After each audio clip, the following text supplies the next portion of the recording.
episode 9 of our Fortnightly digital news. Lots has changed for Google and Facebook, so keep watching to find out. Google explains how canonical URLs are chosen.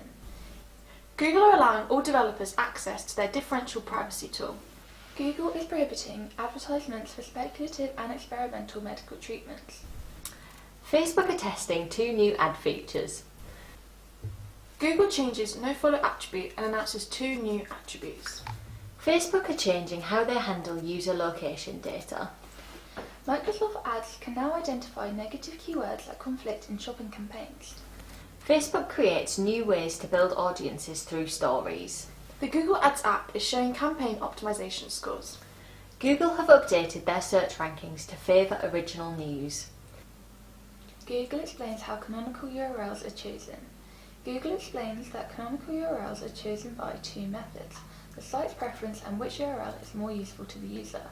The site's preference is determined by link rel canonical annotation, redirects, internal linking, URL in the sitemap file, HTTPS URLs over HTTP URLs, and the nicely looking URL.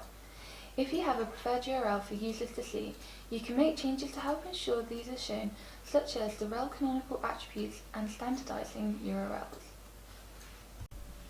Google are allowing all developers access to their differential privacy tool. Google are allowing developers access to their privacy tool so that companies can safeguard their users' privacy. Google are releasing an open source version of the differential privacy library. Differential privacy is a new form of data science. It allows companies to mine large amounts of user data without risking any individual privacy. However, these tools are difficult to build from scratch, which is why Google are releasing their tool for open source use. They are also including a stochastic tester to help prevent mistakes. Google is prohibiting advertisements for speculative and experimental medical treatments. Google has announced its new policy, which prohibits ads for medical treatments that are unproven or experimental. This change comes about to help stop and discourage advertisements for treatments that are not clinically proven and therefore could cause harm to individuals.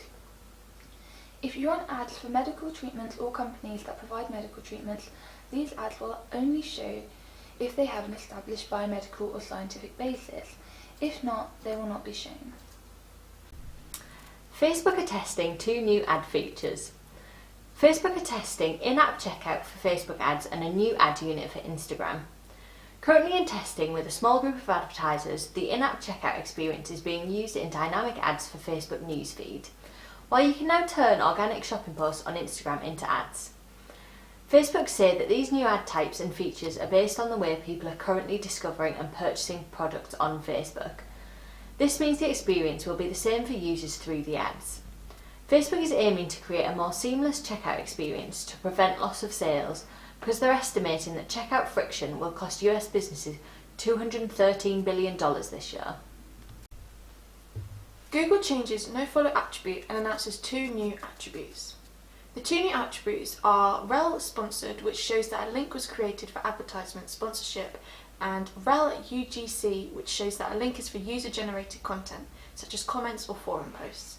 These and the nofollow attribute will be seen as hints by Google as to whether to exclude them from the ranking, rather than excluding them from the get-go. These new attributes can be used immediately.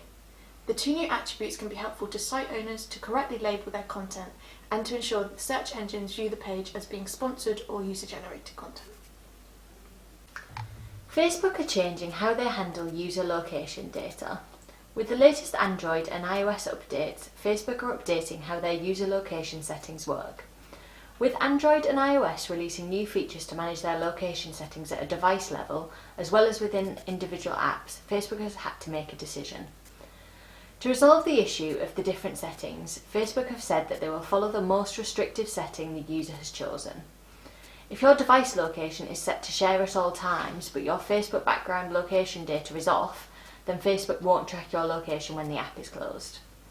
Marketers and businesses should care because this move will limit targeting data for advertising.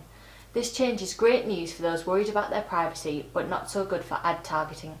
Advertisers will need to find new ways to engage audiences beyond their location. Microsoft Ads can now identify negative keywords that conflict in shopping campaigns. A new report from Microsoft Ads identifies negative keywords that are accidentally blocked from the wrong campaigns. The report will also highlight negative keywords with an unsuitable match type for the campaign. The report, called Product Negative Keyword Conflict Report, is accessible through the Product Ads section of the Report tab in Microsoft Ads.